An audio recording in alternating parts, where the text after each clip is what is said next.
I had been looking forward to our anniversary for weeks.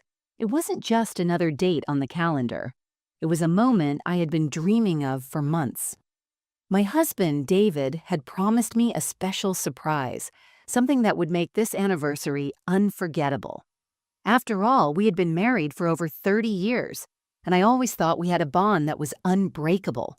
We'd weathered storms together, raised our children, and shared countless memories. But now, at 55, I had begun to feel the weight of time. Our connection had been slipping. There were little things I noticed, like how we didn't talk as much as we used to, or how I felt more like a housemate than a wife. Despite that, I held on to the hope that maybe this anniversary would remind me of what we once had. The night before the big day, I was in our kitchen preparing a meal. I hadn't expected anything extravagant, but a simple gesture, a thoughtful gift was what I imagined. David was quiet, distant, more absorbed in his phone than usual, but it didn't raise any suspicion at first. He'd always been busy with work, and I understood. When he finally spoke, it was about our plans for the next day.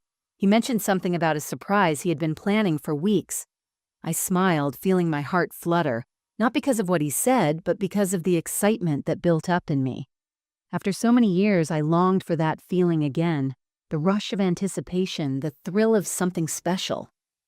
That night, however, as I was picking up his things from the living room, I came across a piece of paper tucked under a magazine. At first, it looked like a list of tasks or reminders, but as I read further, I saw the words, "Reservation for Twos" and "Private Dinner" written in bold letters. I immediately thought he had planned a romantic dinner, maybe even a getaway, but something felt off. There was a name I didn't recognize, Helen, followed by a phone number. My heart sank. I tried to brush it off, thinking it was just a coincidence, but the nagging feeling wouldn't leave me. My mind raced, imagining what the connection might be. I checked the phone number, but it wasn't familiar. David had never mentioned anyone named Helen before, and something about the situation didn't sit right with me. Curiosity got the better of me. I couldn't help myself. I decided to do a little digging, something I would never normally do. I picked up his phone, unlocked it, and scrolled through his messages. There, I found an entire conversation, one that made my stomach churn. It was a thread between David and this woman, Helen, from earlier in the week. The messages were filled with laughter, shared inside jokes, and plans for a meeting after our anniversary dinner. The texts were casual, but they were also flirtatious. My heart pounded in my chest as I read on, the words feeling like punches. "Can't wait to see you tomorrow night, David," one message read. "I'll wear that red dress you like," said another. The realization hit me like a ton of bricks. The surprise he had promised me wasn't for me at all. He had been planning an anniversary celebration with someone else. It wasn't just a slip-up or a misunderstanding, it was betrayal. The man I had spent decades with, the man I thought I knew so well, had been lying to me. And now, he was planning to spend our special night with another woman. The more I thought about it, the more my anger grew. How could he do this to me, to us? I had given him everything, my love, my devotion, my years of sacrifice. And this was how he repaid me? The rage inside me bubbled up, but so did something else, an intense desire to make him understand the gravity of what he was doing. I didn't want to confront him right away. No, I wanted him to feel the sting of his actions without realizing I knew the truth. I needed to teach him a lesson, one that would leave a mark, something he would never forget. If he thought he could deceive me like this and get away with it, he was wrong. I decided to turn his own surprise into something that would open his eyes to the consequences of his betrayal. But I needed to plan. I wasn't going to let him see me coming. This wasn't going to be an angry outburst or a tearful confrontation. It was going to be a lesson in respect, and I would make sure he understood it well. For the first time in a long while, I felt in control. The next day, I pretended like everything was normal. I acted as if I was still excited for the surprise he promised me, as if nothing had changed. I made breakfast, talked about the weather, and smiled whenever he glanced my way. I could see that he was excited, practically bubbling with anticipation, completely unaware of what I had discovered.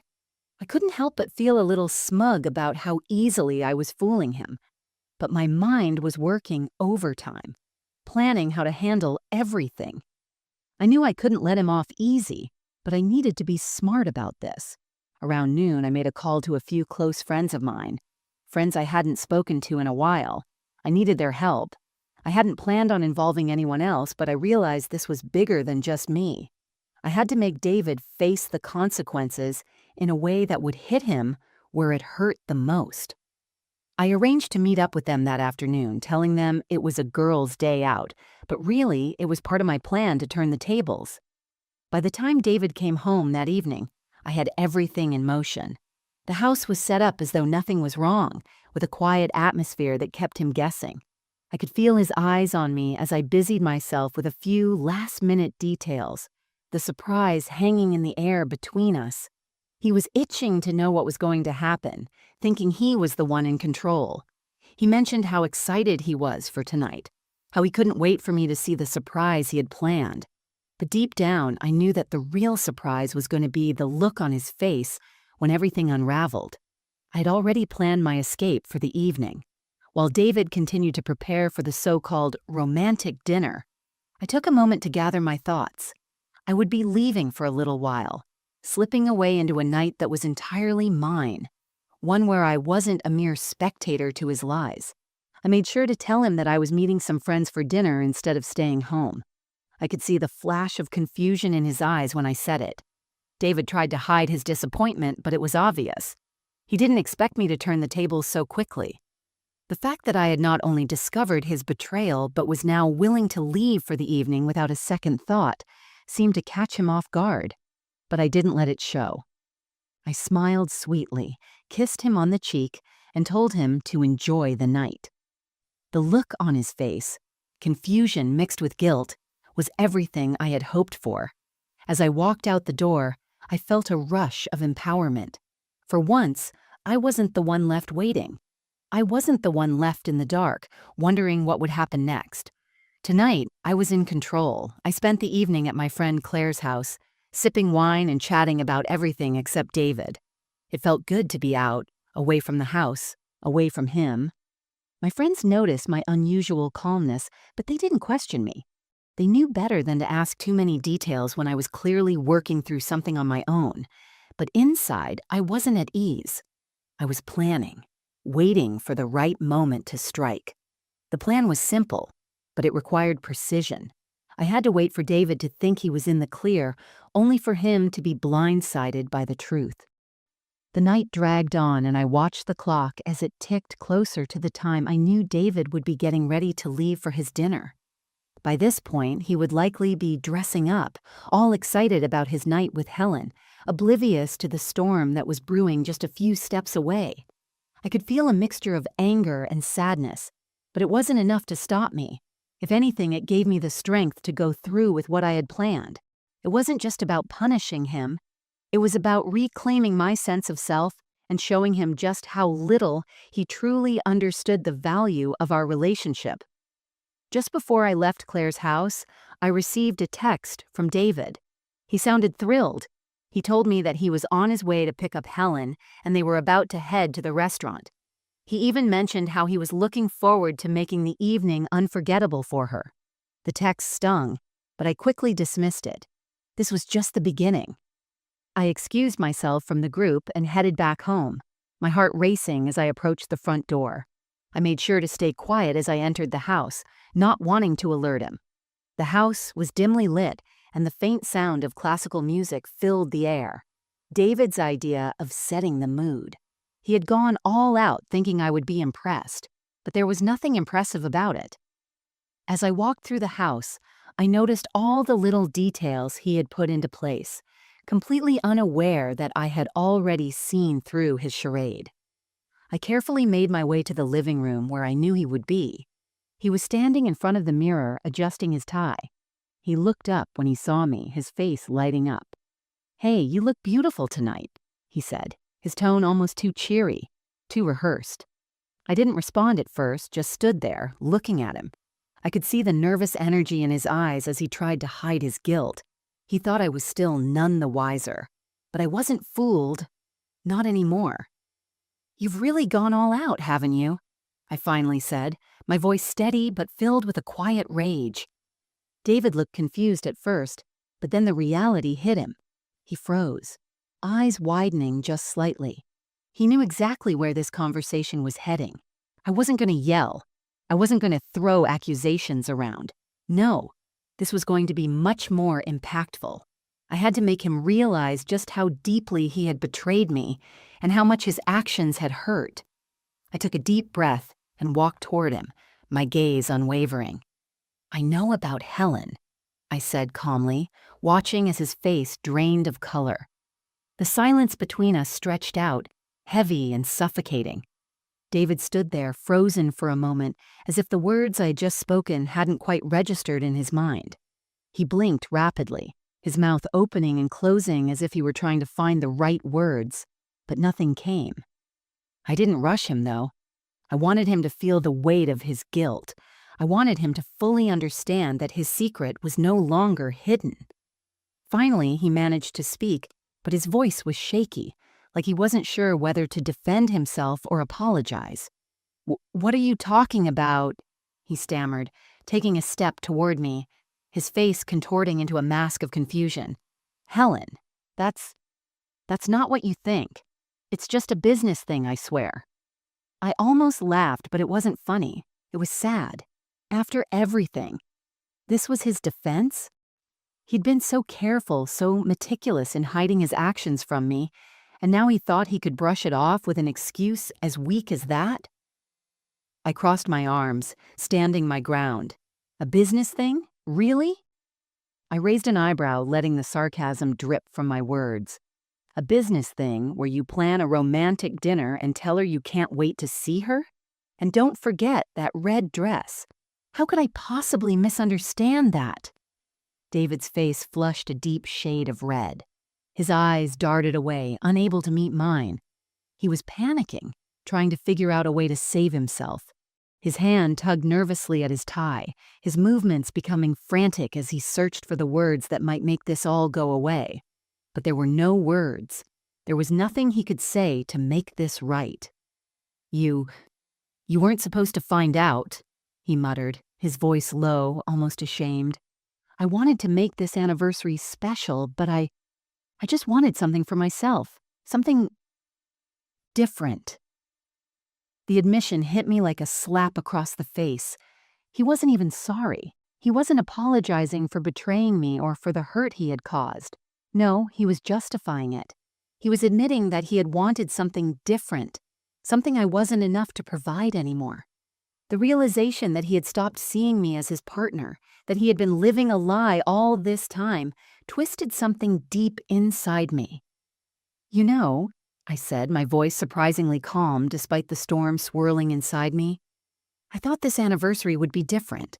I thought you were planning something special, something that would remind me of all the years we've spent together. But instead, I find out you've been planning a night for someone else. Someone you think is more exciting than me." I shook my head, the bitterness creeping into my words. "How long has this been going on, David? How long have you been hiding this from me?" He didn't answer right away. I watched as his face contorted with guilt, with confusion, and maybe even a hint of fear. Finally, he muttered, "It's not like that. It's just a mistake. I never meant for it to go this far." I smiled, but it wasn't a warm smile. It was cold. "A mistake, David? A mistake is spilling coffee on the carpet. A mistake is forgetting to take out the trash. But this," I gestured to the situation, my voice rising slightly now, "this is a betrayal, and you don't get to call it a mistake." David looked like he was about to speak, but I cut him off. "No, I'm done listening to your excuses. I've been married to you for over 30 years, and all I ever wanted was for us to be happy, for us to be partners. But you've been living in your own little world, completely disregarding how I feel. And now you think you can just waltz in here and explain it all away? I don't think so." The words were out, and I could feel the weight of them hanging in the air. This wasn't a conversation anymore, it was a reckoning. He had pushed me to this point, and now he would face the consequences. The consequences of thinking he could betray me and get away with it. David's face paled as my words sank in. His hands were trembling now, and for the first time in years, I saw genuine fear in his eyes. I wasn't the woman he thought he could control or manipulate anymore. I wasn't the same person who had let him slide by, who'd been content with whatever he gave me. Now everything had changed. I had changed. "I didn't mean to hurt you," he said weakly, his voice barely above a whisper. He was reaching for me now, trying to close the distance, but I took a step back. I wasn't ready to be near him, not yet. I thought this would be just one thing, something I could do for myself. "I never meant for you to find out like this. That's the problem, isn't it?" I said, the bitterness in my voice almost like acid. "You never meant for me to find out. You never thought about how I would feel. You just went ahead with your little secret life, assuming I wouldn't notice or care." I shook my head. "You took me for granted, David." His eyes flickered with guilt, but it wasn't enough. "I never took you for granted," he argued, but there was no conviction in his voice. It was the kind of defense that sounded rehearsed, like something he thought he could say to make the situation go away. I crossed my arms, glaring at him. "Oh, but you did. You always have. All these years, I've been the one carrying us. I've been the one who gave up my career, my passions, my time for this family. I supported you when you needed it. I stood by you through every little failure, every setback. But what did you do? You didn't think I deserved the same, did you? You didn't think I deserved a partner who respected me." David's face twisted with frustration. "This is just so messed up. I didn't expect you to react like this. You're blowing this out of proportion." "Blowing it out of proportion?" I said, my voice rising. "You've been planning a secret dinner with another woman on our anniversary, David. You think I'm supposed to just let that slide, to pretend like it's nothing? Number. This isn't blowing it out of proportion. This is me realizing that I deserve more than what you've been giving me." His face crumpled with the weight of my words, and for a second I thought he was going to break down in front of me. But I wasn't moved by his tears or his apologies anymore. I had heard them all before, and they never amounted to anything. It was always the same cycle: a few tearful apologies, a couple of promises, and then he'd go back to his old ways. "No more," I said firmly, cutting him off before he could continue. "I'm done with your lies, done with your excuses. I'm tired, David. I've been tired for a long time." David stood there, stunned. I could see the wheels turning in his head, trying to figure out what he could say or do to fix this. But there was nothing he could do anymore. The truth had come out, and it had changed everything. I had no intention of forgiving him easily, and I had no interest in being his backup plan when his other life failed. "I'm not going to be the woman you think you can walk all over anymore," I added, my voice steady but filled with finality. "I'm not going to wait around for you to realize what you've done to me. You'll have to face the consequences of your actions now." David's face fell, his shoulders slumping in defeat. For a moment he seemed lost, unsure of what to do next. The man who had once been so confident, the one who thought he could get away with anything, was now standing in front of me as a shadow of the person I once admired. And it didn't make me feel victorious. It made me feel tired. So tired of carrying the weight of this relationship on my own shoulders for so long. I stared at him for a long moment before speaking again. "You thought you could surprise me with something else, but now it's my turn to surprise you. You've been planning your little escape for months. Well, now it's my turn to show you what happens when someone gets fed up." David opened his mouth to speak, but no words came out. Instead, he just looked at me, defeated, knowing deep down that this wasn't going to be easy for him. Not anymore. I could see the panic beginning to rise in David's eyes. He knew that this conversation wasn't like the others. This wasn't just another argument that would blow over in a day or two. I wasn't asking for an apology anymore, and I wasn't interested in hearing his excuses. No, I was beyond that now.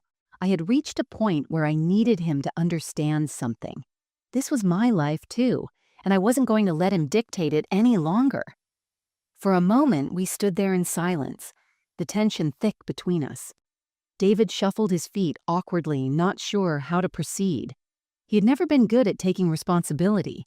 It was always someone else's fault, his boss, the kids, the stress of work.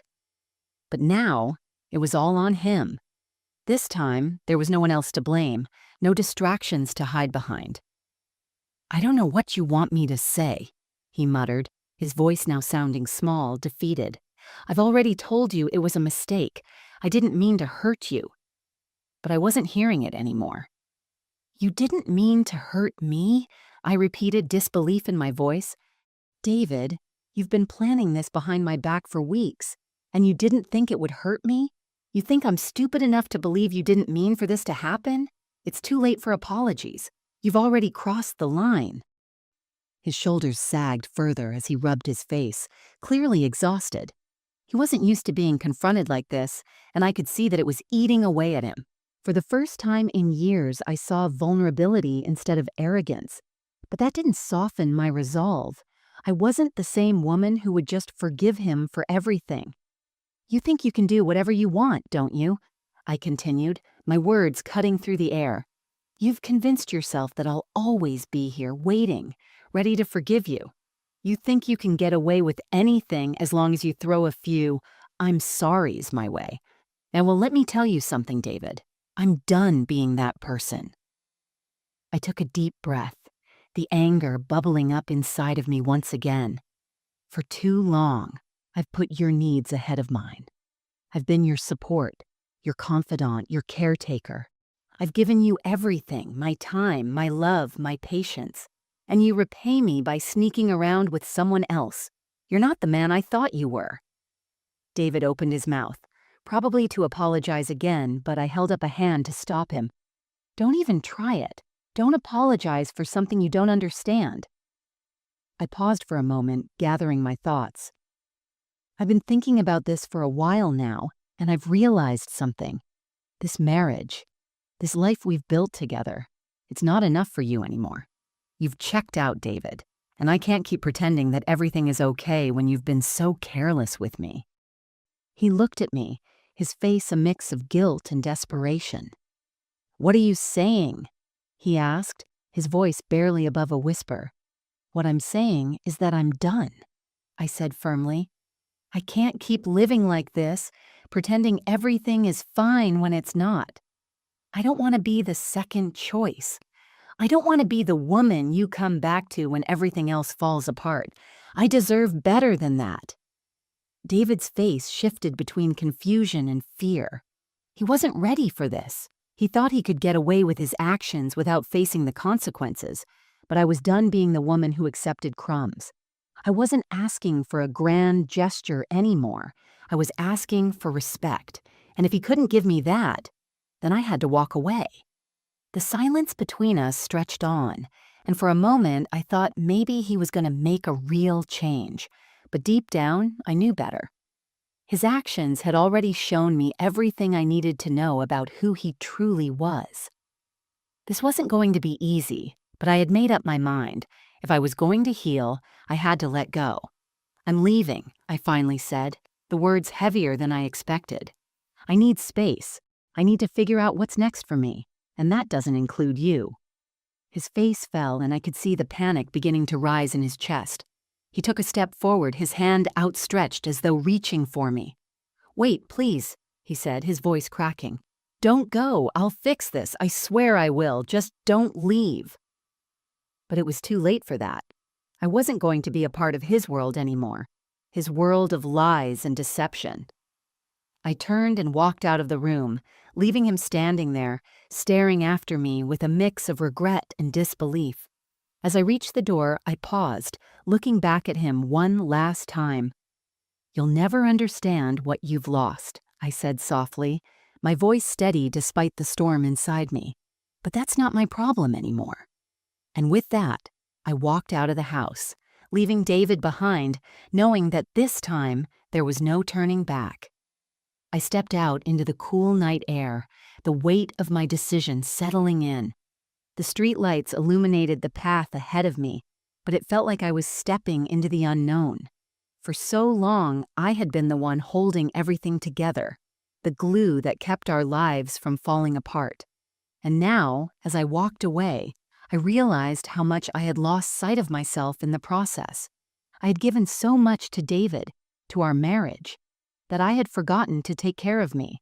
But now, as I walked away from the house, it felt like I was finally doing something for myself. My phone buzzed in my pocket, pulling me out of my thoughts. I checked it, and it was a text from David. His words were hurried, almost frantic. "I'm sorry, I know I messed up. Please don't leave. Let's talk. Please, I'll fix it." I stared at the screen for a few moments, feeling a mix of emotions. Part of me wanted to go back, to hear him out, to try and make things right. But another part of me, one that had been silenced for far too long, knew this wasn't the solution. His words were empty, like they always had been. I couldn't keep falling for the same broken promises. I put my phone on silent and slipped it back into my bag. There was no turning back now. I wasn't going to let him make me feel guilty for walking away from a marriage that had already betrayed me. I had to keep moving forward, even if it was hard, even if I was scared. This was about me now. I walked for what felt like hours, letting my thoughts run wild. Part of me still couldn't believe what had just happened.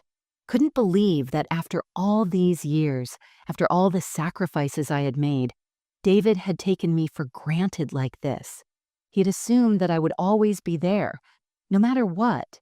And for the longest time, I had let him think that. But not anymore. I had my own life to live. I had my own dreams that had been put on hold for too long. Eventually, I found myself standing in front of my best friend Claire's house. She had always been my safe place, the person who understood me more than anyone else. I needed to talk to her, needed to share what had just happened. I rang the doorbell, my heart still racing. Claire opened the door almost immediately, her face lighting up when she saw me. But when she saw the look on my face, the excitement faded, replaced by concern. "What happened?" she asked, her voice soft but knowing. She must have seen the tension in my eyes. Without a word, I stepped inside, and she led me to the couch. I sat down, taking a deep breath. Claire didn't rush me to speak. She simply sat next to me, waiting for me to say what was on my mind. "He did it," I said, my voice barely a whisper. "David, he's been planning something with another woman. He lied to me. He promised me a surprise for our anniversary, but it was all a lie. He's been seeing someone else, and I found out just before everything was supposed to happen." Claire's eyes widened, but she didn't interrupt. She just listened as I continued, telling her everything about the texts, the dinner reservation, and the moment when I finally confronted David. When I finished, I looked up at her, feeling a sense of vulnerability I hadn't felt in years. "I don't know what to do, Claire," I admitted, my voice shaking slightly. "I don't know if I can forgive him this time." She placed a hand on mine, offering silent support. "You don't have to forgive him if you're not ready, and you don't have to stay with him just because you've been together for so long. You deserve more than someone who doesn't respect you." I nodded, grateful for her words. It felt like a weight had been lifted, like I was finally starting to see things clearly. For so long, I had stayed because I thought I had to. I thought that marriage meant enduring, no matter how painful it became.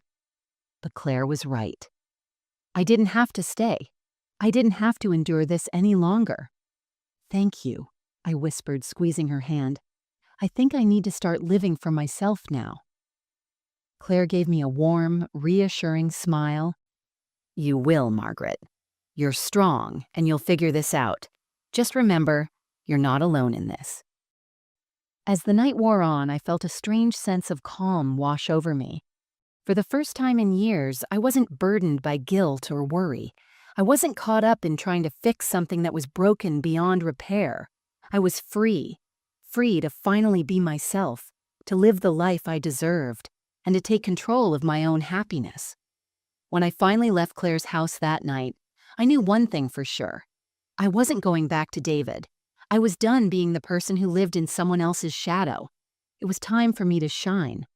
The days that followed were a blur of emotions: anger, sadness, relief. I spent the first few nights alone, not quite ready to return to my house, to the life I had left behind. I stayed in a small hotel nearby, just for a change of scenery to give myself space to think. The weight of leaving David behind lingered like a cloud, but the more I sat with it, the clearer things became. I wasn't just walking away from a marriage that had grown stale and hurtful. I was walking towards something new, something that would finally allow me to put myself first. I spent hours each day reflecting on what had happened. I kept replaying the confrontation in my mind, wondering if I could have handled it differently. But deep down, I knew it had to happen that way. There was no other option. David had become a stranger to me, someone I no longer recognized. The man I had married, the man I had built a life with, had let me down in ways that were unforgivable. I had been his partner, his support, but all he saw me as was an easy target for his selfish desires. I made the decision to visit the house, to retrieve my things, and to finally sever ties for good. It wasn't going to be easy, but I knew I had to do it. I couldn't keep running away from the life I had built. As I drove toward the house, my heart raced. I had no idea how David would react when he saw me. Would he beg me to come back? Would he try to apologize again, pretending as if everything could go back to the way it was? But when I arrived, the house felt different. It didn't feel like home anymore. It felt like a place where I had given up too much of myself. David wasn't there. He had left for work, leaving the house empty just as I had left it. I took a deep breath and walked inside. The familiar sights, the memories, all came flooding back. The kitchen where we'd shared countless meals, the living room where we'd spent lazy Sundays, the bedroom where I had dreamed of a future that now seemed like a lifetime ago. It all felt distant now. I started packing my things, slowly, methodically, not because I wanted to hold on to anything, but because I needed to leave with some semblance of dignity. As I moved through the house collecting my belongings, I couldn't help but think of all the years I had spent trying to make David happy. I had given so much of myself, sacrificed so many of my dreams to support him, to build a life together. But all of that had been overshadowed by his lies and selfishness. I wasn't just taking my things out of the house, I was taking back my life. By the time I finished packing, I was exhausted, both physically and emotionally. But I also felt something else, something I hadn't felt in years. It was a sense of liberation. I was free from the expectations, the guilt, and the constant weight of carrying a relationship that had never been balanced. As I walked out the door for the last time, I couldn't help but feel a bittersweet sense of closure. There would be no more late-night arguments, no more pretending that everything was okay. I wasn't running away from my past. I was walking toward my future, a future where I would no longer have to hide behind David's mistakes or constantly second-guess my worth. I got into my car and drove away from the house, not looking back. The road ahead was uncertain, but for the first time in years, I felt like I was in control of where I was going. I didn't know what the next chapter would bring, but I knew one thing for sure. I was done being the person who came last. It was time for me to live for myself. The first few days of freedom were a strange mix of emotions. I felt a weight lifted from my shoulders, but at the same time, there was an emptiness that I hadn't anticipated. I wasn't sure what to do with myself anymore. For so long, I had defined my life through David, through our relationship, through the sacrifices I had made for him. And now, with that chapter closed, I felt a bit lost, like a woman without an identity of her own. I spent those days in a small apartment I had rented, not far from where we had lived. It was modest but cozy, and every little corner was a reminder of the new life I was beginning to carve out for myself. I spent the first few days unpacking, organizing and slowly settling in. It felt like a fresh start, but the echoes of my old life still lingered. David's face, his words, his lies, they were hard to shake off, but I knew I had to keep moving forward. It wasn't long before I began to rediscover parts of myself I had buried for years. I started spending more time doing things I loved, but had put on hold for far too long. I revisited old hobbies, things I had enjoyed before I'd gotten caught up in the whirlwind of marriage and family. I took up painting again, something I had always been passionate about but had set aside when life got busy. I would spend hours in the mornings, my paintbrush gliding over the canvas, lost in my own world. The colors and textures began to fill the emptiness I had felt since leaving David. It was like each stroke was a small act of healing. One afternoon, as I stood back and admired my latest painting, a landscape of a sunlit beach with soft waves crashing on the shore, I realized how much I had neglected my own happiness. For so long, I had put everyone else's needs above my own, assuming that was what being a wife, a mother, a partner meant. But now I was learning that I could still be all those things, without losing myself in the process. The phone calls from David started soon after. At first, it was one or two a day, then it became more persistent. Each message was filled with apologies, regret, and promises to change. "I love you," he would say. "I never meant to hurt you. Please, let's talk." I could hear the desperation in his voice, but it did nothing to sway me. His apologies were just words, words that came too late. I had already made my decision, and I wasn't going to let him manipulate me into going back. Each time I saw his name flash on my phone, I felt a strange mix of anger and pity. How could he think I would fall for his empty words again? Did he really believe I would forgive him, just like that? I had given him so many chances over the years, and each time he had taken me for granted. He had broken my trust, and trust was not something I could easily rebuild. The only thing he was doing now was trying to reinsert himself into my life, to take back control. But I wasn't going to let him. One evening, I finally had enough. I couldn't stand the constant messages, the constant reminders of everything that had gone wrong. I picked up the phone, my fingers shaking slightly as I pressed the button to end the call. I had heard enough. This time, I wasn't going to let his pleas for forgiveness make me feel guilty for standing up for myself. Instead of responding, I blocked his number. It wasn't an easy decision, but it was the right one. I couldn't keep living in the past. It was time for me to take full control of my future, and that meant cutting out the toxic influences from my life. I didn't need his approval anymore. I didn't need his promises. I needed to rebuild my life on my own terms. The next morning, I woke up with a sense of clarity I hadn't felt in years. I wasn't looking over my shoulder anymore, worrying about what David was going to say or do next. I wasn't looking for validation from anyone. I had found peace in my own company, and for the first time in so long, I felt like I was finally living for myself. And it felt good. It felt like freedom. Days turned into weeks, and the weight I had carried for so long began to feel lighter. My routine slowly became mine again, without the interruptions, without the expectations.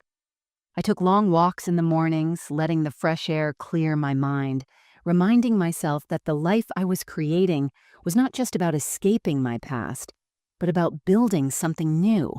Each step was a step away from the woman I had been, and a step toward the woman I wanted to become. The most surprising thing was how much I started to enjoy the quiet. I had spent so many years drowning out my own voice, living for others, that the silence at first had been unsettling.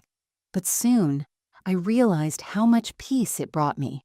I didn't have to fill every moment with noise or distraction. I could just be. And for the first time in so long, I could hear my own thoughts without the interference of anyone else's expectations.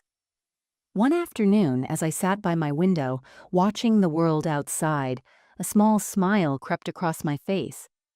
I had finally come to terms with what had happened. It wasn't easy, and there were moments when I doubted myself, when the loneliness crept in and made me question my choices.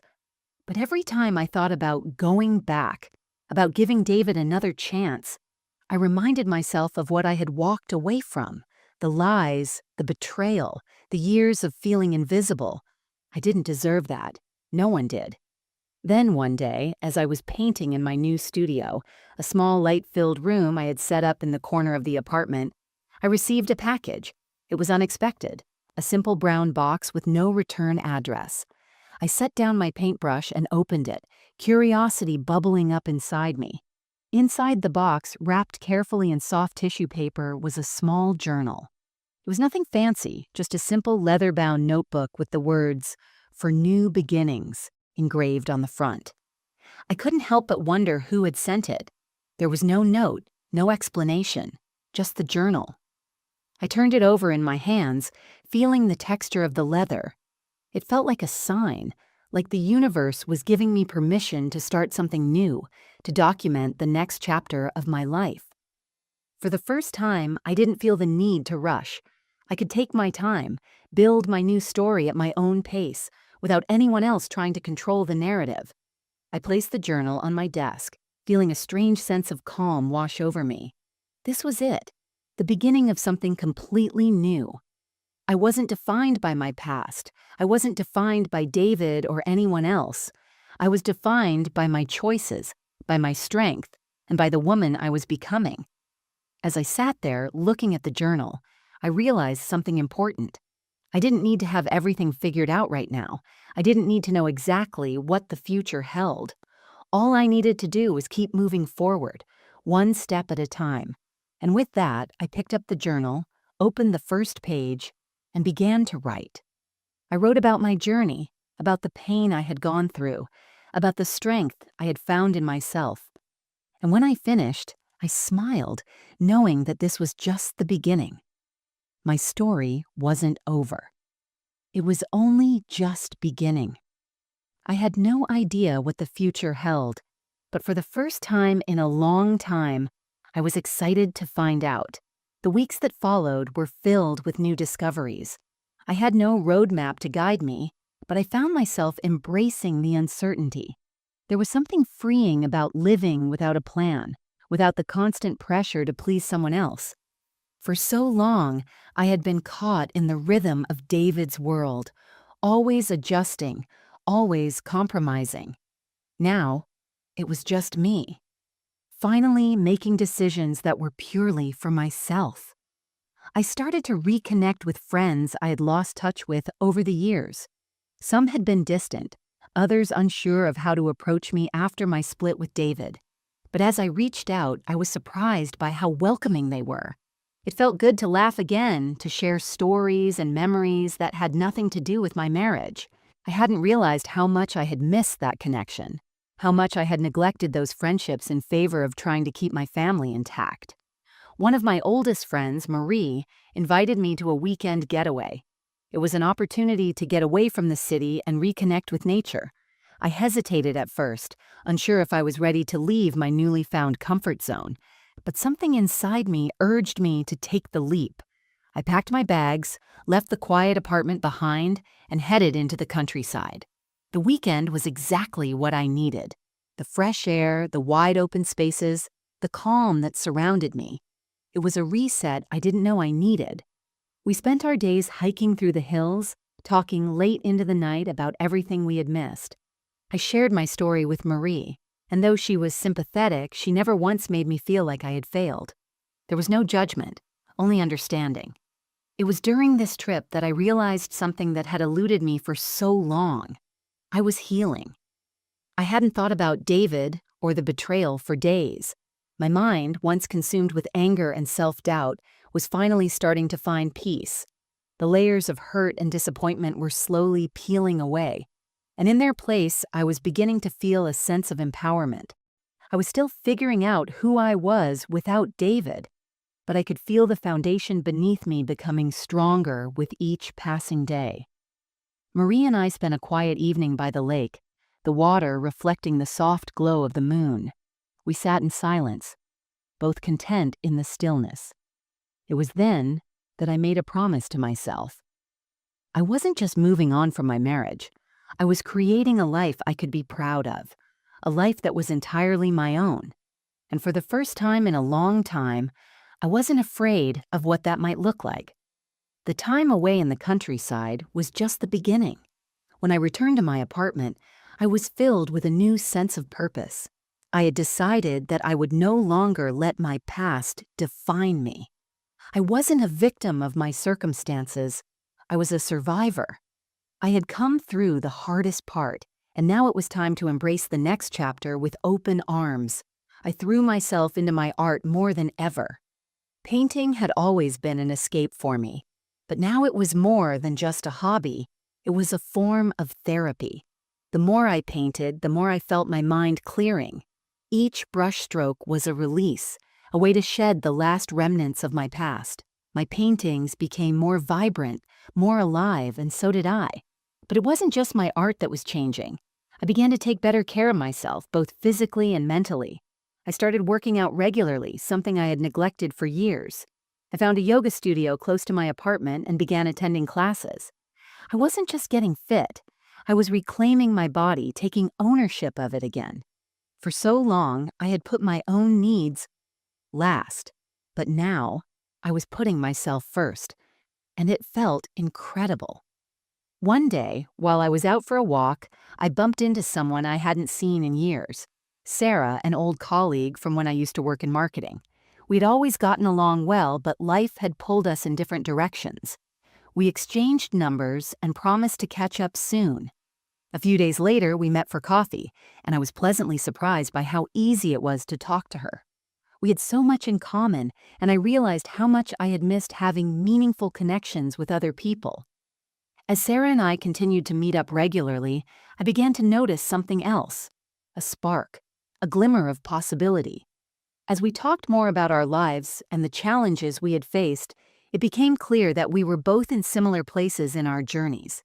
Sarah had recently gone through a tough breakup herself and was learning to rediscover her passions and her own worth.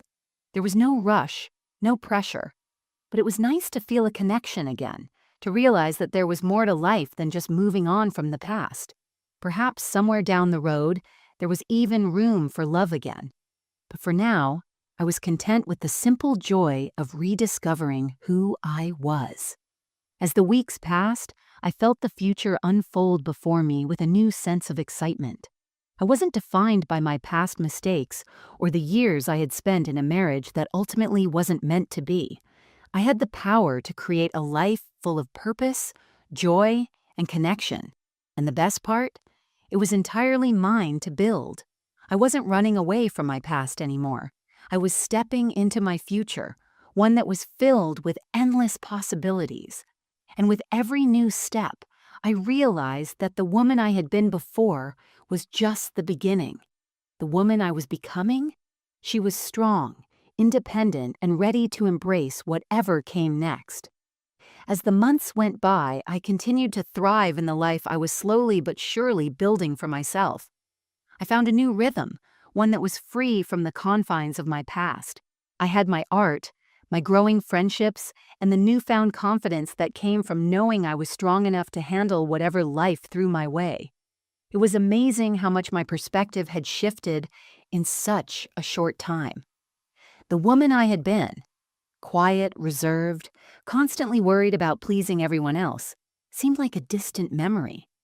I began to meet new people as well, expanding my circle beyond just friends from the past. One of the most surprising things I realized was how much I had been holding myself back before. I had lived in a bubble for years, convincing myself that my life was about keeping the peace, about staying in the background, about doing what was expected of me. But now, I was starting to explore who I really was, and it felt like I was seeing the world through new eyes. The best part? I wasn't just surviving anymore. I was living. One evening, after a long day of painting and running errands, I found myself walking into a local bookstore I had always loved. The smell of paper and ink was comforting, familiar, and it reminded me of my love for literature, something I hadn't had time for in years. As I wandered through the aisles, I stopped at the poetry section, drawn to a book that had always intrigued me. I picked it up, ran my fingers over the cover, and began flipping through the pages. For the first time in a long time, I felt a sense of peace, as if the universe had guided me to this moment. I found a quiet corner, sank into a chair, and began reading. The words spoke to me in a way that was almost surreal. It was like the poems were speaking directly to my soul, offering comfort, wisdom, and a reminder that I was not alone in this journey. I'd forgotten how much I needed things like this in my life, things that nourished my spirit and reminded me of my own worth. Later that evening, I decided to buy the book. As I walked out of the store, the weight of my past didn't seem so heavy anymore. I realized that, just like the poetry I had just discovered, life was a collection of moments, some beautiful, some painful. But all of them together were what made up my story, and I was finally ready to start writing the next chapter. The healing process wasn't quick, but with each passing day, I grew more comfortable in my own skin. I had learned to appreciate the small things, the quiet mornings, the peaceful evenings, and the joy of doing something simply because it made me happy. I had reclaimed my identity, my space, and most importantly, my sense of self-worth. I wasn't the woman who had once allowed herself to be a shadow of someone else. I was strong, independent, and above all, I was whole. But there were still moments when the past crept in, when doubts would surface, and when I would find myself questioning if I had made the right decision. Did I really need to walk away from David? Was there a chance that we could have worked things out? These thoughts came in waves, and while they didn't consume me like they once had, they still lingered. One particular evening, as I sat by the window, I found myself reflecting on the years I had spent with him, the good times, the love, the family we had built. It was hard not to feel some regret, some sense of loss for what could have been. But then I reminded myself of the truth.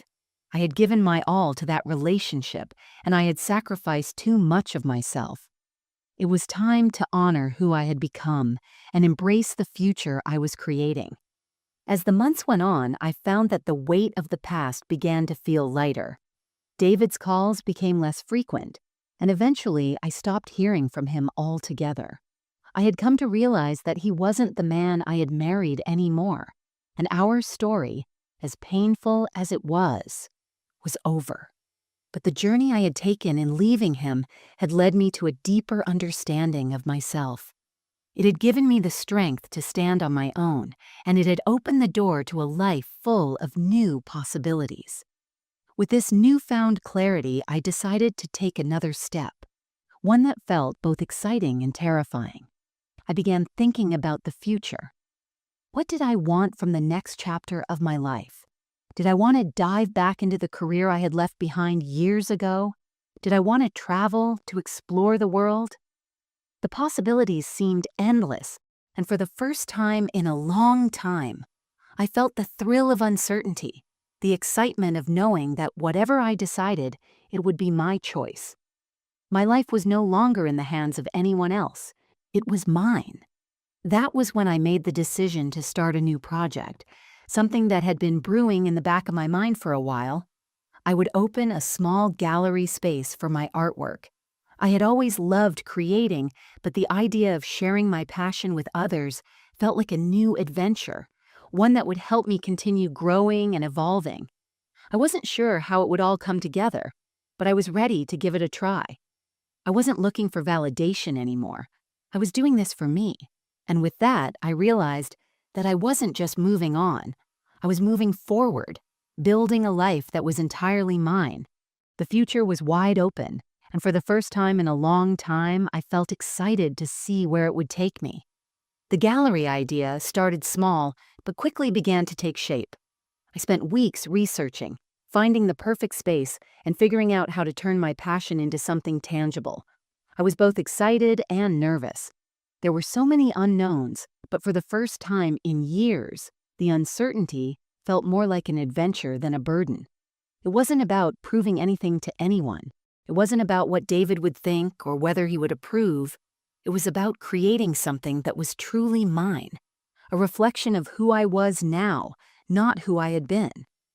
I rented a small, cozy storefront in a quiet part of the city, one that had just enough foot traffic to feel alive without being overwhelming. The walls were white, bare, and waiting for something to bring them to life. Over the next few months, I poured my heart into it. I spent countless hours painting new pieces, making sure they reflected the journey I had gone through, colors that spoke of pain, healing, and strength.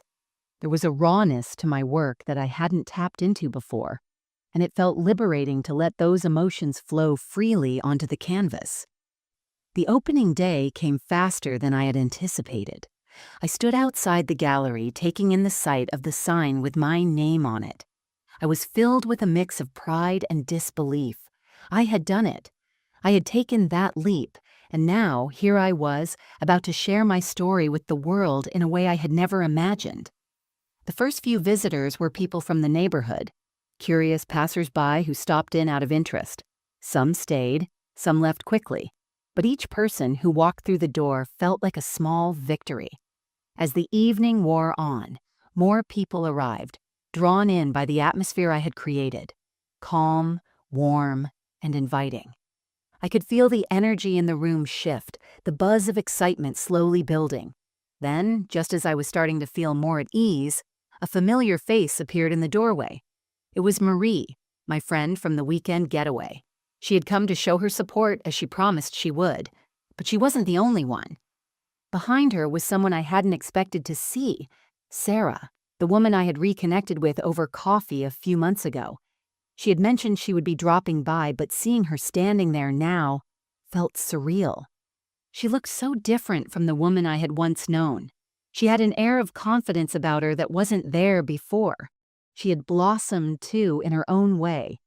The two of them walked over to me, and I was filled with gratitude. Marie gave me a warm hug, and Sarah followed with a soft smile.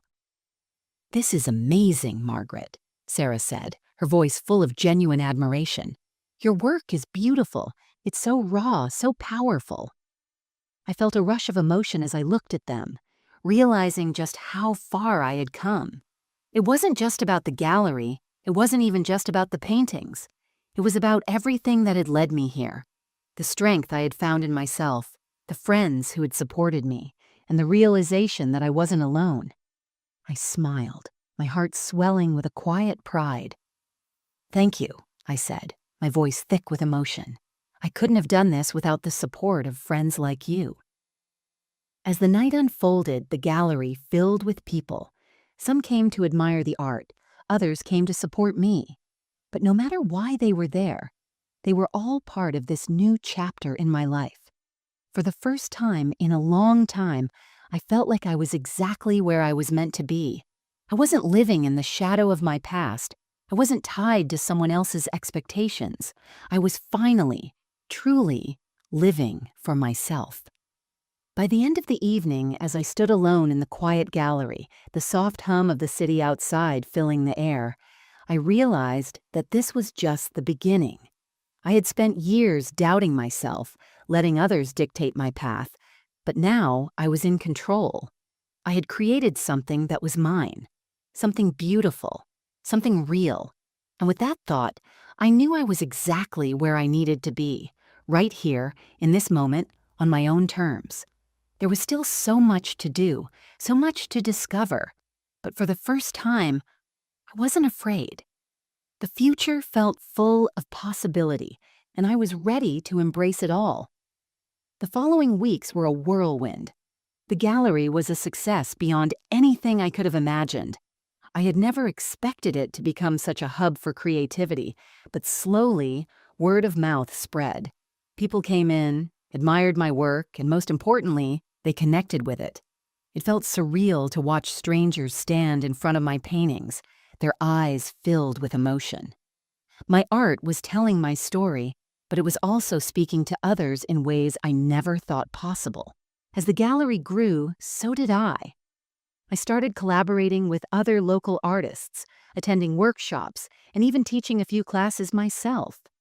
The woman who had once felt small, invisible, was now standing confidently in the world, sharing her story through her art and connecting with others who had walked similar paths. I had found my voice, my passion, and I wasn't afraid to let it shine any more. But it wasn't just the gallery that had transformed me. My relationships with the people in my life deepened. Marie, Sarah, and I spent more time together, talking about everything from art to life to the ups and downs of our personal journeys. I had found my tribe, people who understood me, accepted me, and supported me. It was more than I could have hoped for. One evening, as I was locking up the gallery after a long day, I stopped to take a deep breath and look around one last time. The walls were filled with color, each painting telling a story of its own. I could feel the warmth in the space, the energy that had taken root in this place I had built. I had created something beautiful, something real, and it was mine. For the first time in so long, I felt at peace. I wasn't living for anyone else anymore. I wasn't trying to meet someone's expectations or sacrifice my happiness for someone else's comfort. I had finally learned how to live for myself. I walked out of the gallery, locking the door behind me, and took a moment to look up at the stars. The night was quiet, the world around me still, but I felt alive. I wasn't perfect, and there were still challenges ahead, but I had learned to trust myself, to embrace my own strength, and to walk forward with confidence. The past no longer defined me, and I had finally let go of the fear that had once held me back. With each new day, I continued to grow, and I knew that the journey ahead would be full of surprises. I wasn't sure where life would take me, but for the first time in years, I felt ready for whatever came next. The only thing I was certain of was that I was in control of my own future. And with that knowledge, I walked into the unknown with my head held high, excited for all the possibilities waiting just around the corner. This was my life, and it was mine to live.